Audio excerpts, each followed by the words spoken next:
दीजिएगा। हाँ। देखिए अभी मेरे बड़े भाई ने बहुत बड़ी बड़ी बातें करी हैं और मुझे इससे बड़ी पीड़ा हुई है। इन्होंने बात करी नारी सम्मान की, नारी सशक्तिकरण की, ये बात कर रहे हैं। मैं इनको संदेश खाली याद दिला देना चाहती हूँ और वो ममता बनर्जी याद दिला देना चाहती हूँ जो स्वयं एक महिला है, मुख्यमंत्री है, जो आज रामनवमी पर ऐसा ओछा बयान देती है कि रामनवमी में कहती है कि जो राम भक्त है, जो सनातनी है, वो पत्थरबाजी करेंगे, वो दंगे कराएंगे। यानी कि रामनवमी की जो हमारी कह रही है कि पुलिस और सेना को आपने भगवा रंग में रंग दिया है। वो कह रही हैं कि पुलिस और सेना तक को आपने भगवा रंग में रंग दिया है और अपने जो अल्पसंख्यक भाई हैं मैं उनको ये मैसेज दे रही हूँ। मैं अपनी बहन से एक छोटा सा प्रश्न पूछना चाहता हूँ।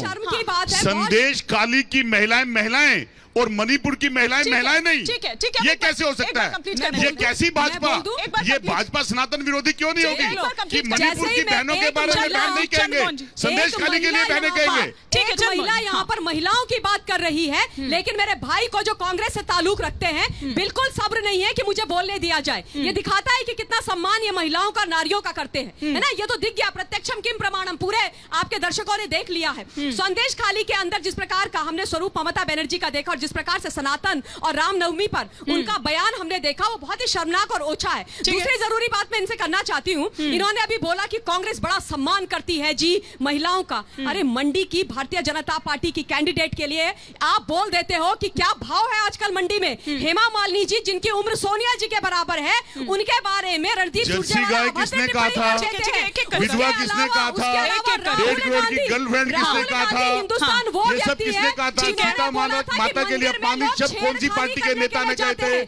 सीता माता परख नली शिशु है, किस कौन सी पार्टी के नेता ने कहा था? इसके अलावा करने वाली भाजपा की नेत्री ये बात ना करे तो अच्छा है। मैं बोलने नहीं दूंगी, उसके बाद आप इस तरह से नहीं। हाँ, एक एक करके अपनी बात रखिए। अभी उनका तो ओपनिंग कमेंट भी नहीं आया। प्रियंका गांधी वाड्रा ने यूपी के चुनाव में लड़की हूं लड़ सकती हूं का एक बड़ा नारा दिया था। हाँ। और उसके बाद उन्होंने क्या किया, उनकी जो वो पोस्टर गर्ल थी अर्चना गौतम, लड़की हूं लड़ सकती की, उसको उसके पिता समेत एआईसीसी के भवन के बाहर पिटवाया था। ये नारी सशक्तिकरण की आप बात करते हो। और एक चीज और बोल दूं हिमानी जी, मैं कल रात को ही उत्तराखंड से चुनावी प्रचार के पश्चात वापस आई हूँ, ग्राउंड जीरो से वापस आई हूँ, गाँव में थी और डंके की चोट पर बोल रही हूँ, आपकी बार 400 पार, तीसरी बार प्रचंड बहुमत से नरेंद्र दामोदर दास मोदी जी भारतवर्ष के प्रधानमंत्री बनने वाले और एनडीए की सरकार आने वाली है। ऐसा नहीं है कि मैं हवाई दावे कर रही हूँ, ऐसा नहीं है कि केवल, लेकिन अखिलेश यादव तो कह रहे हैं कि पश्चिमी यूपी से जो हवा चल रही है वो पूरे यूपी में फैलने वाली है और पीडीए मोदी जी को हरा देगा। गाजियाबाद और गाजीपुर केवल यूपी है। बताइए धर्मेंद्र जी, गाजियाबाद यूपी है क्या? हाँ, कि आज मन किया लॉन्ग ड्राइव का, तो चलिए थोड़ा 40-50 किलोमीटर चल लेते हैं लॉन्ग ड्राइव और इसके बाद पूरा यूपी साध लेंगे। आपके सभी व्यूअर, इस देश के सभी लोग जानते हैं गाजियाबाद पश्चिम में आता है। भारतीय जनता पार्टी के प्रत्याशी अतुल गाजियाबाद के प्रत्याशी हैं और जनता ने उन्हें धक्के मार के बाहर करने का काम किया है। यही हवा की बात कर रहे थे। और आपके संजीव बालियान मुजफ्फरनगर के प्रत्याशी हैं और उनकी गाड़ियों को जनता ने पिछली बार नहीं है जाके प्रचार करे। हम बात कर रहे हैं सीट को पिछली बार 7.5 लाख, नहीं आप कह रहे हैं, मैं सिर्फ एक फैक्ट यहाँ पर बता रही हूँ कि 7.5 लाख से जीते थे पिछली बार ये सीट। अब आप अपनी बात रख लीजिए। 2024 का फैक्ट ये है कि भारतीय जनता पार्टी के गाजियाबाद के प्रत्याशी को गाजियाबाद की जनता ने धक्के मारकर निकाल दिया। और गाजियाबाद के जो राजपूत हैं वो भारी विरोध कर रहे हैं, जो 5 लाख से ज्यादा है गाजियाबाद पे, इस बात को आप समझिएगा। दूसरा मैं मुजफ्फरनगर का बता रहा हूँ। मुजफ्फरनगर में आपके प्रत्याशी को की गाड़ियों को तोड़ दिया गया और हरेंद्र मलिक समाजवादी पार्टी के वहां चुनाव जीत रहे हैं। तो इसलिए कैराना की आप स्थिति जानती होंगी, इकरा हसन भी चुनाव जीत रही है। तो 3 लोकसभा की मैंने स्थिति आपको बता दी और 8 लोकसभा की सीटों में चुनाव होना है। और जाननी है मुझे, यही इसी हवा की बात कर रही थी। 20 सेकंड, हवा काफी तेज चल रही है वैसे। मेरे भाई ने अभी यहाँ पर तुष्टीकरण की राजनीति का छौका लगा दिया जो समाजवादी पार्टी करती है और कर दिया जो करना था। रामनवमी पर उन्होंने वो कर दिया जो करना था, जिसको करने में ये माहिर है। विकासवाद की राजनीति से इनका कोई लेना देना नहीं है। एक स्थिति और बता दीजिए, फिर मैं आचार्य जी का रुख करूंगी। एक स्थिति और बता दीजिए, एक स्थिति और समझना चाह रही हूँ कि ये प्रेस कॉन्फ्रेंस तो जॉइंट थी, साझा थी, लेकिन अपना अपना एजेंडा यहाँ पर नजर आ रहा था। राहुल जी का अपना एजेंडा नजर आ रहा था, अखिलेश जी का अपना अलग नजर आ रहा था।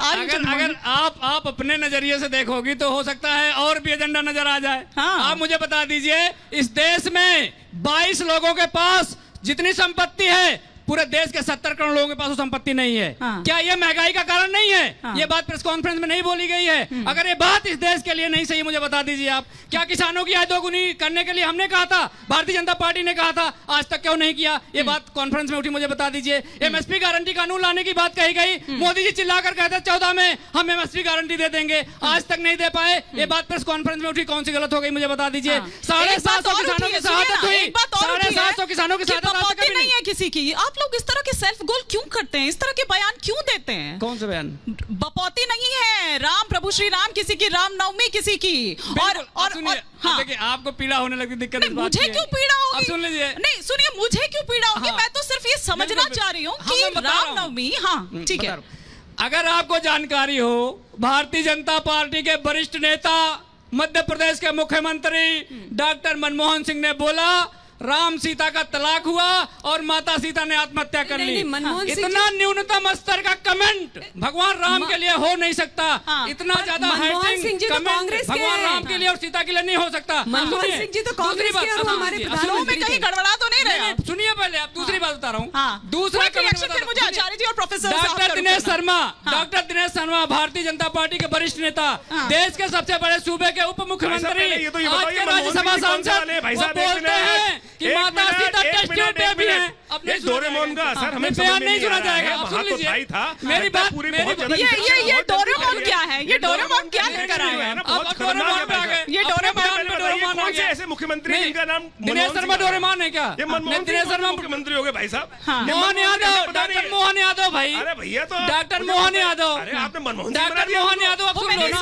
वो फ्लो में थोड़ा सा गड़बड़ा गया, फ्लो में थोड़ा सा गड़बड़ा गया। डॉक्टर मोहन यादव सुन लो ना। हिमानी जी बड़ी विचित्र स्थिति यहाँ देखने को मिली।